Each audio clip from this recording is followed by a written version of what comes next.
Come, let us explore what what meditation does to ugliness and pain.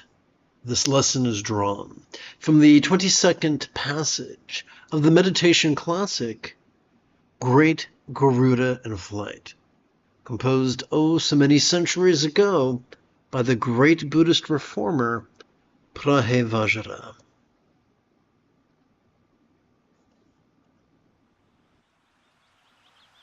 Ever present like an ocean, it gives rise to all phenomena. Its qualities are similar to that of open space. They have no place from where to originate. Now, I'm not a big fan of non-defined prepositions, so I'm going to define it right now, because that's how I roll.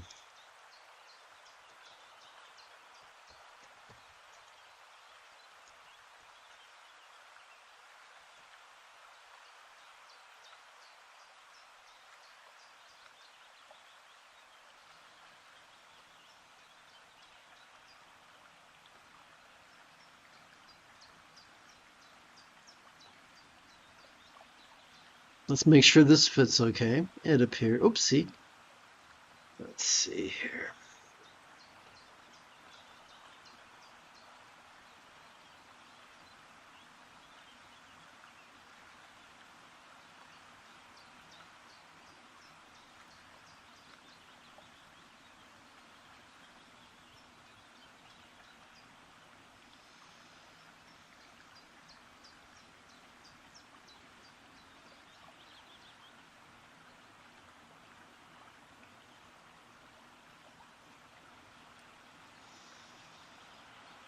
Ever present, like an ocean, pristine awareness gives rise to all phenomena. I really feel this should be divided further. So I shall do that.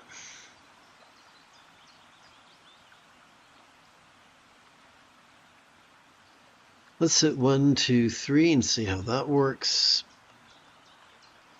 Let's hit copy. And let's move on. Whoopsie.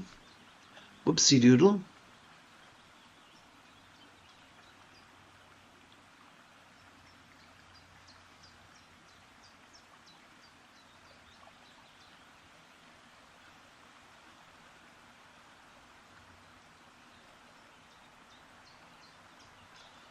Okay, let's see what's happening here.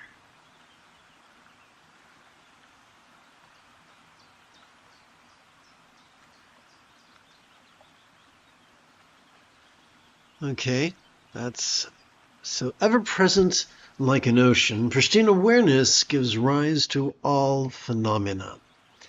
It is this final phrase here that inspired the title of this evening's lesson. So for this to make sense, I'm going to revert to a set of visual aids. By the way, both this and the visual aids are available as free downloads in the form of PDFs. Okay, let's see here. Let's tap button 9.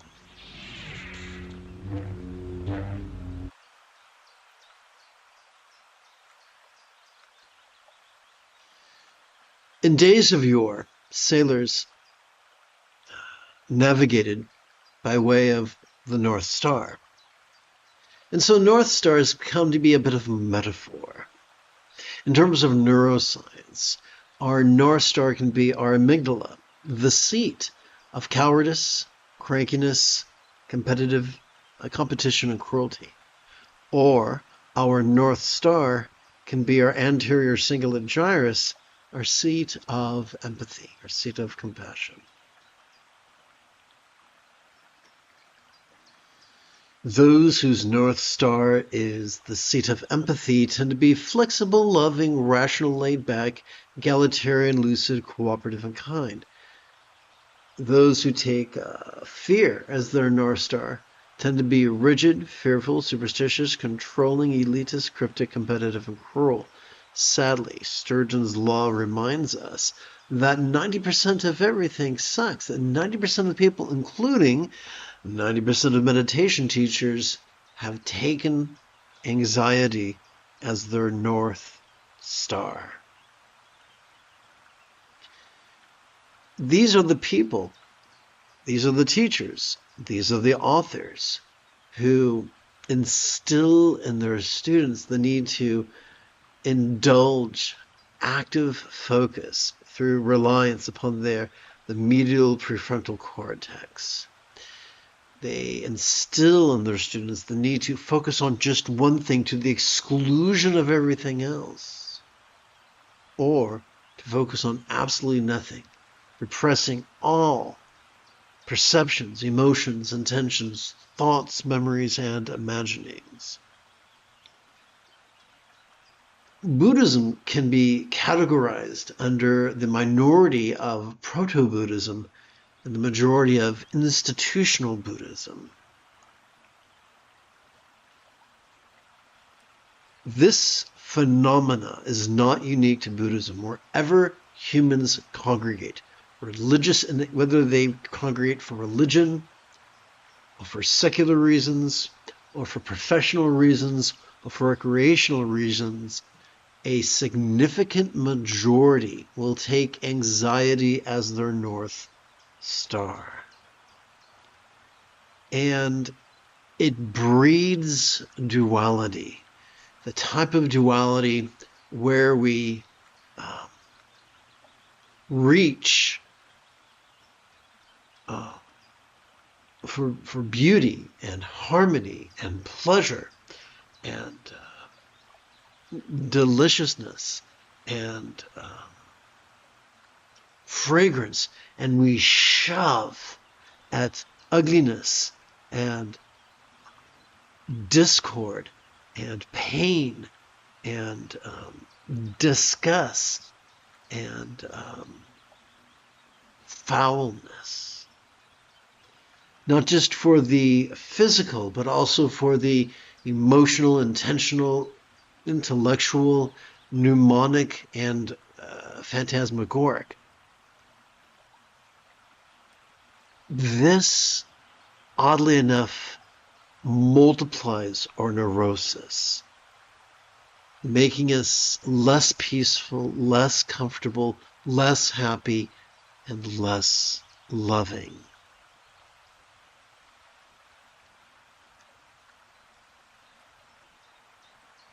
Fortunately, neither the medial prefrontal cortex nor the amygdala constitute the entirety of our central nervous system. Consider the deceptively simple spinal cord. Every time we inhale, we have evolved to automatically access the middle bit of the spinal cord, known by some as the nexus of our sympathetic nervous system.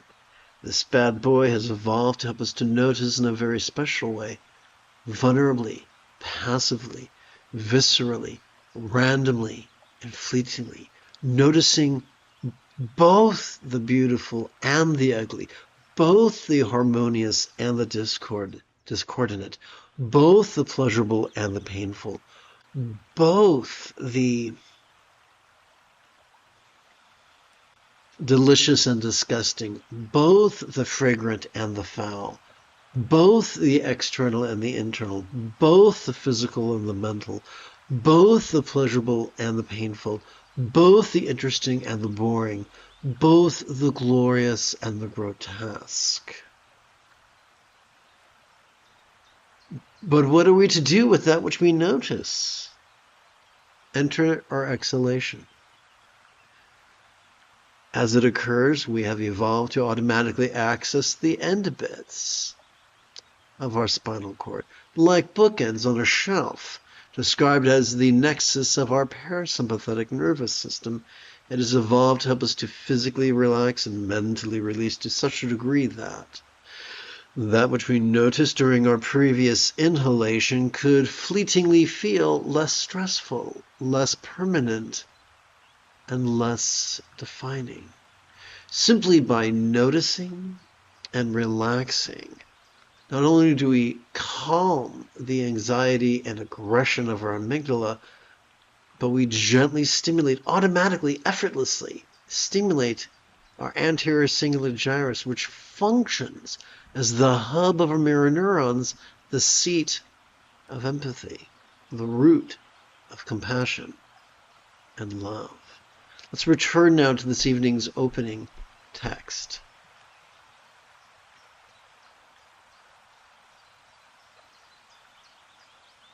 Ever-present like a notion, pristine awareness gives rise to all phenomena. So pristine awareness, noticing and relaxing, is already hardwired into us. We don't have to force ourselves to do it. In fact, it only works by us cooperating with it passively, vulnerably, gently.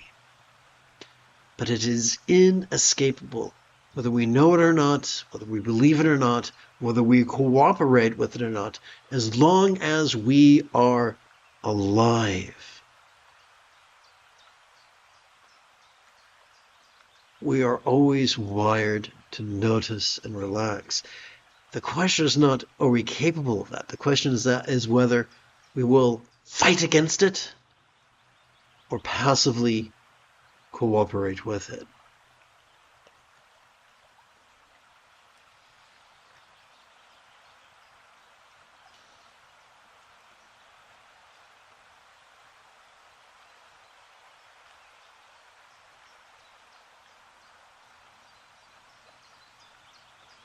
Do do do do do do do do do do do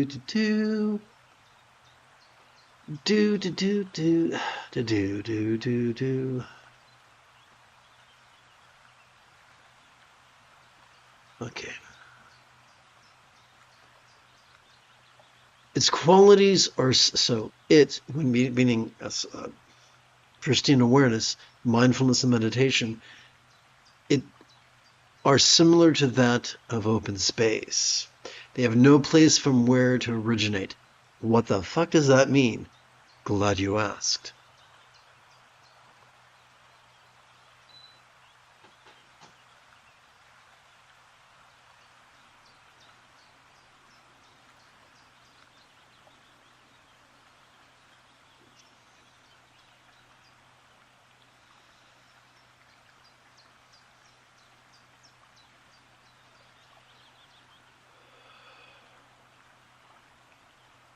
To answer that question, let's revert back to our visual aids.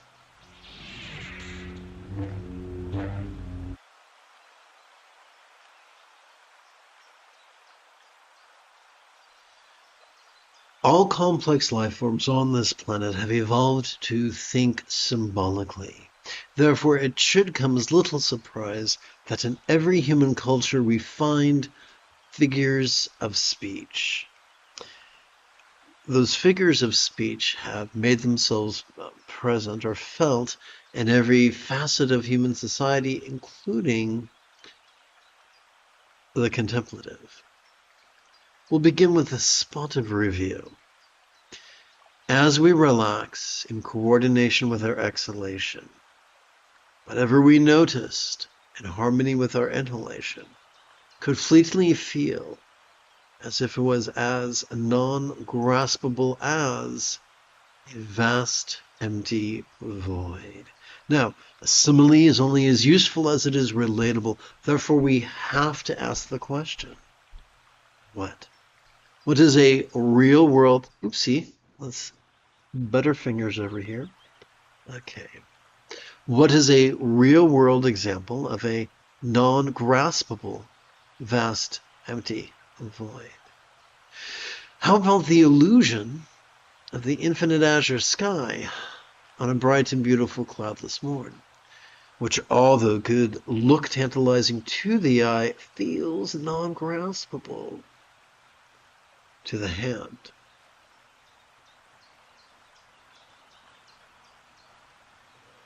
Excuse me. So emptiness is nothing more than a metaphor to describe the fleeting experiences latent within each exhalation. Bearing that in mind, let's return to our opening text.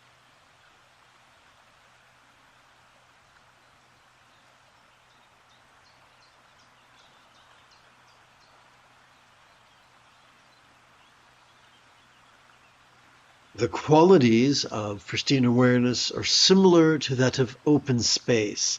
They have no place from where to originate. So, as we relax into our exhalation, whatever origin of pristine awareness we might have noticed during our previous inhalation could feel as if it was as non-graspable as vast, empty space. As we relax into our exhalation, whatever birth or death we might have noticed during our previous inhalation could feel as non-graspable as if it was birthless or deathless. As we relax into our exhalation, whatever sense of self we noticed during our previous inhalation could fleetingly feel as if it was as non-graspable as if it was selfless. And so we see these tantalizing ideas, these ideas of deathlessness, birthlessness, selflessness, simply being a playful way of exploring that fleeting experience of non-graspability latent within each exhalation. Now, those who navigate and under the light of anxiety would say our job is to stretch that experience as long as possible. But no, those who take empathy as their North Star say, no, that's not our job. Our job is not to control, not to contort, not to contrive, not to force things, but to flow with things. Our job is to get so good at noticing and relaxing that we practice it spontaneously, habitually, easily, and effectively. And according to the Buddha, we could do that in as little as 7 days. Having completed our opening lesson, we could now shift gears. It is Luke Skywalker's Friday evening. Come, let us meditate like a Jedi. After about 30 seconds of housekeeping. This is the Dzogchen Sunday Lama, Jigme Gyatso of the Buddha Joy Meditation School. For more than 30 years, I have harnessed my autistic special interests as well as my ADHD hyperfocus to spend about 8 hours a day, almost every day, studying, practicing, mastering, and reverse engineering the teachings and techniques of each school of meditation so that I can become your personal nerdy, neurodivergent guide to Nirvana.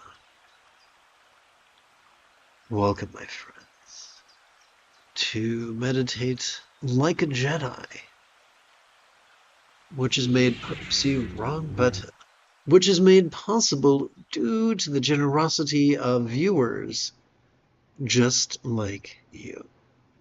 For the remainder of this evening's live stream, let us simply sit and meditate together. As we inhale and exhale, let us watch and rest.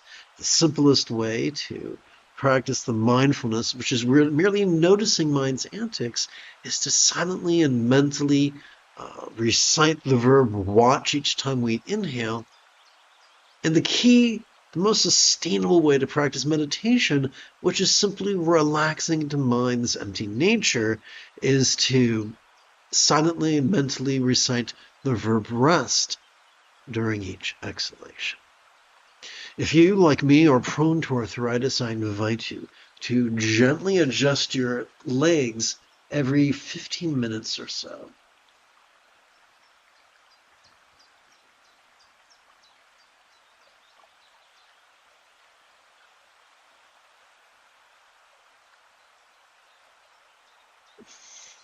Excuse me.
The moment you have a specific question about Buddhist meditation or philosophy, do not hesitate to type your question in great detail in the chat window, for I tend to check for questions about once every 5 minutes or so.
So I wish to return to the opening lesson.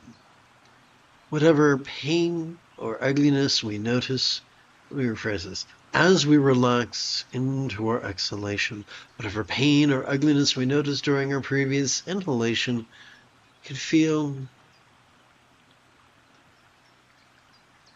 as if they were melting into the simplicity of just something to be experienced externally, or just something to be experienced internally. We still notice it. We still feel the full spectrum of emotions, but it is far less traumatic, far less defining, far less controlling.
You have taken your first step into a much larger world.